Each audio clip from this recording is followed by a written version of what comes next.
అమరావతి డిజైన్లు చూసి గ్రాఫిక్స్ అన్నవారు ఇప్పుడు నిర్మాణాలు చూసి ఏమంటారని ముఖ్యమంత్రి చంద్రబాబు ప్రశ్నించారు.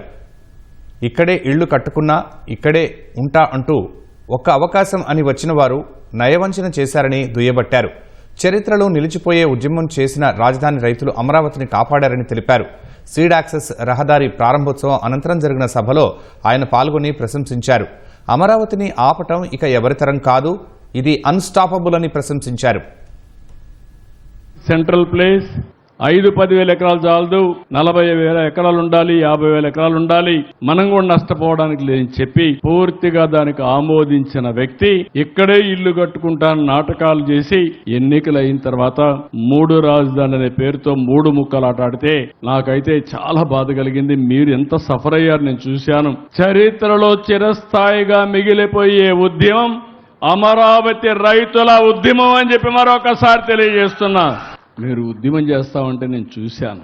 నేను పార్టీ అకౌంట్లో డబ్బులు కూడా లేదు మీకు సహాయం చేద్దామంటే ఒక్కొక్క ఆర్గ్యుమెంట్కి 50 ఒక రోజు ఆర్గ్యుమెంట్కి 50 లక్షలు వచ్చిపోవాలంటే అలాంటివన్నీ ఉంటే నేను కడాన జోలి బట్టి డబ్బులు వసూలు చేసి ఆ రోజు మీ ఉద్యమానికి సహకరించాను నా వంతు కర్తవ్యంగా. అమరావతి చరిత్రలో రైతులకంటూ ఒక ప్రత్యేకమైనటువంటి ఒక సంఘటన ఒక చాప్టర్ ఉంటుంది.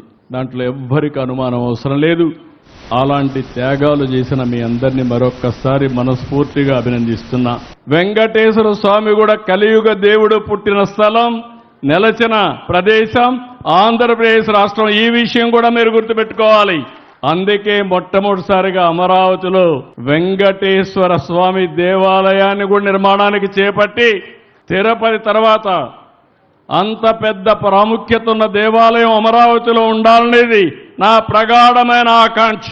మిగిలిన దేవాలయాలు చర్చిలు కానీ మసీదులు కానీ అవన్నీ వస్తాయి. ఎన్నికల ముందు పవన్ కళ్యాణ్ గారు కూడా మీ సమస్యలు తెలుసుకోవాలని వస్తే ముళ్ళ కంపలు వేస్తే ముళ్ళ కంపలు కూడా దోసుకొని మీ దగ్గరకు వచ్చిన నాయకుడు పవన్ కళ్యాణ్ గారు.